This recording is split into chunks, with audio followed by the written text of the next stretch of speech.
Ambassador Chinoy, you were listening carefully and probably thinking about also additional perspectives from the point of view of both your role as chair of the T20 India, but also your role as Director General of Manohar Parrikar Institute for Defense Studies and Analysis. So the floor is yours.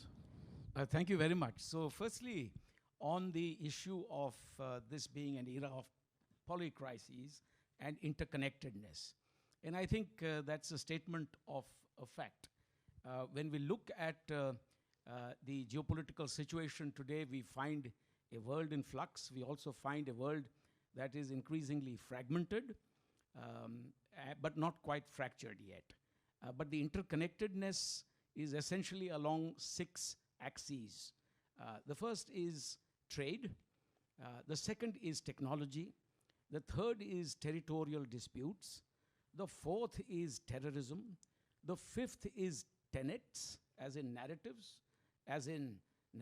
for social, cultural, economic, political governance, and the superiority that is claimed by one against the other. And the sixth is trust, or the utter lack of it. These are the 6 T's that provide the interconnectedness today in various geographies. The 2 main geographies that we're looking at today in a fractured world in flux are essentially the European theater, where the notion of European security and stability has been completely upended. It has been presented de novo as a result of the war in Ukraine. Simultaneously, we see the unraveling of stability and an absence of security architecture in the Indo-Pacific. So therefore, I think we need to understand these 6 factors along both these geographies. And some of the players in this are common. So we have to keep that in mind. For me personally, I feel that several of these T factors, as I call them, are being weaponized also, but they are also providing the interconnectedness. For instance, trade and technology is being weaponized across the board today. Trade less so because it is fungible and more difficult to control. It's more difficult to decouple from anyone today. But in the technology space, it is far easier to use export controls, sanctions, etc., especially in high-end items. We also see that territorial disputes are common to the Indo-Pacific and the European theater. Likewise, terrorism is not something that is simply a Middle East problem or a South Asian problem any longer. And when we look at tenets again, there is this whole debate about, liberal versus democratic, open and transparent, whereby we mean democratic and democracy, vis-a-vis authoritarian, autocratic regimes. So we see that in all this, in the din of this discourse, what we have lost is trust. And now, having said that, let me say that as far as the other issue is concerned, I'll make a few brief comments on arms control, disarmament, and non-proliferation. As far as arms control is concerned, this is essentially between the big boys, between the P5. And essentially, within the P5, it has been essentially between the United States of America and the erstwhile Soviet Union, and later the Russian Federation. Now here there are very disturbing signs, because the anti-ballistic missile treaty of 1972, as you all know, came to an end in 2002. And not only did it come to an end, but Russia also thereupon walked out of the START II treaty. The START I treaty, which in fact started a decade, 12 years prior to START II, around 1991, lasted until 2009. But START II came to an abrupt halt after about 7 or 8 or 9 years in 2002. We also see that the Intermediate Range Nuclear Forces Treaty, commonly known as the INF Treaty, came to an end in 2019 because the United States walked out of it. So when we are looking at now the remaining, just about floating New START treaty, the writing is on the wall that by 2026 you will need something dramatically new. And it's not quite happening. On the other hand, you brought out the fact of China, the concerns that Pentagon has expressed recently about China's, enlarging its nuclear forces to take it to 1,000 ICBMs, etc. More relevantly, hypersonic missiles, which are going to be far more potent than the bombers and things like that were covered by the START Treaty. So it's a very complex world. As far as disarmament is concerned, let me say firstly, and I've got to be consistent, the G7 can do what it likes, the T7 can also do what it likes, but the only place where you can engage in negotiations for disarmament is the Conference on Disarmament, which is a full 65 members, including the 5 nuclear weapon states. So that's where the negotiations take place. They do not take place outside of the CD. That is the position that a country like India also takes, and many others. And in disarmament, what we have to see is that Article 6 of the NPT has never been acted upon. That is to say that, in good faith, the nuclear weapon powers will engage in negotiations to rid the world of nuclear weapons. It's never happened. We must keep in mind that the CTBT, for instance, has also gone about it unilaterally in terms of having Annex 2 with 44 countries there. And ironically, countries that are not party to the CTBT have been listed there. It's a sure shot formula for utter failure of the CTBT. It can never be operationalized, not just because there are countries that have not signed and yet listed there. That's like asking for pie in the sky. But there are also countries that have signed but not ratified, primarily the United States of America and China. So the CTBT, I think, is dead as a dodo. As far as the FMCT is concerned, a country like India would say we fully support the FMCT, but based on the existing Shannon mandate, which does not require to be tinkered with. As far as non-proliferation is concerned, I think the whole joke today for me is the fact that the nuclear weapon states, as in they happen to be permanent members. By the way, possession of nuclear weapons was never the criteria for becoming a permanent member of the UN Security Council. In 1945, just one had nuclear weapons. This is something that permanent members have acquired because of their exceptionalism, because of a privileged status, and we have to recognize that.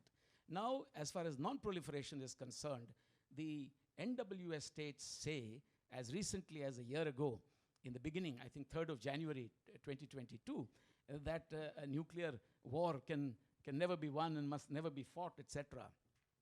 And within a few weeks thereafter, in February, it's completely upended. You're talking about nuclear threats, you're talking about nuclear alert in Russia. Mercifully, the United States didn't follow suit. But you also now have the whole issue of tactical weapons and being stationed in Belarus, etc. But from our point of view, we have lived with non-proliferation, or rather proliferation, for a very long time. We have seen how Japan faces a twin proliferation threat in China and in North Korea. We have seen how India faces a twin proliferation threat, I'm afraid, in China and in Pakistan, and these are linked. We have Iran enriching to 83.5%. You have the North Koreans still, with bombs and missiles in their basement, going about their work merrily. And all this makes for a very, very complex world. So I think we are at a juncture where we have to take these issues very, very seriously.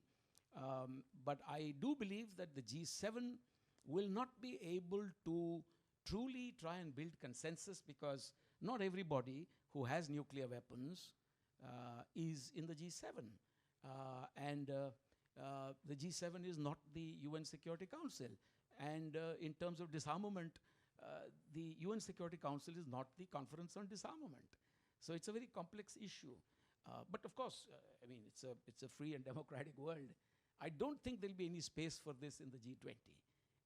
And from the Think 20 point of view, I can only speak to the subject from my limited perspective. But really, if bringing in geopolitical issues has been seen to be enough of a problem, you can imagine what it would do to consensus if you bring in disarmament and proliferation issues, some involving permanent members and some involving nuclear weapon states from the P5. Thank you.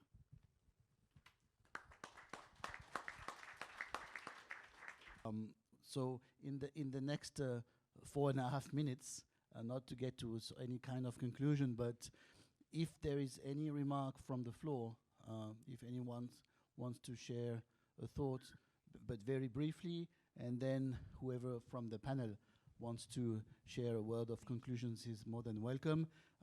I would like to thank very specifically Nikolai, because if you're in Washington, it must be near 4 a.m. in the morning, between 3 and 4 a.m. in the morning. And that's quite a commitment for you to join at such a night time. Thank you all the more. So very briefly, in 2 minutes, if you have a remark, introduce yourself. You have got the mic at the back and in the front, please. Bueno, do you want to go first? Oh, but you have, okay, in 30 seconds. Okay. So my name is Lorena Gomez. I'm from Colombia. Let me stand up. So thank you very much for all the different insights. I definitely think in a time of climate change, we need to think more about dialogue and conflict management at the local level and then in an international level. And I think my remark has to do with what is underneath all these conflicts, because sometimes we talk about negative war, negative peace, but we really need to think about positive peace. So maybe some of you are familiar with the pyramid of hate, which starts with bias and stereotypes, and that scales up. So my basic comment is, these wars are only the surface, it's the exploding side of something that has been underneath, the undercurrents. And in these undercurrents, there's a lot of ethnic conflict, let's say between China and the Western world. There's a lot of resentment. And behind that, there's a lot of intergenerational trauma. And that's where my comment goes to. Like, I would invite people studying peace to understand the collective trauma we are carrying from the past, as they were mentioned from Japan, but it comes from generations. Because if we don't solve that at that level, it's very difficult to stop conflict. Thank you very much, the underlying factors, and you have got really, I mean, Okay, my name is Jenny Bobo. I'm from the Philippines. There are a group of analysts who actually say that Ukraine made a fatal mistake of giving up its nuclear weapons. Russia would have hesitated to attack Ukraine if it's a nuclear power. So, given that, in view of that, how do you make the NPT agenda more relevant in the post-Ukraine world, or what kind of tweaks or changes that could be introduced to make it more relevant and applicable? Thank you very much. So, Ambassador Take a Chinoy. few seconds. Yes. Very cryptically, Ms. Gomez's points. I think the root cause, the underlying cause of all these major disputes is essentially great power exceptionalism, combined with a complete mismatch between the political, economic, and military changes in terms of balance of power and the complete inability of the existing global order to respond to those changes. As far as the NPT is concerned, firstly, it is not universal. Secondly, it is flawed. Thirdly, it has been violated by adherence to the NPT multiple times. Fourthly, the nuclear weapon states have never begun in good faith or in bad faith something that was intrinsic to the NPT. That is to say, negotiations in good faith on general and complete disarmament. That's not happened. So I guess it's again a chimera to imagine that you can universalize the NPT in the post-Ukraine era. We aren't quite there yet. As you know, we are still in the middle of that war. Thank you.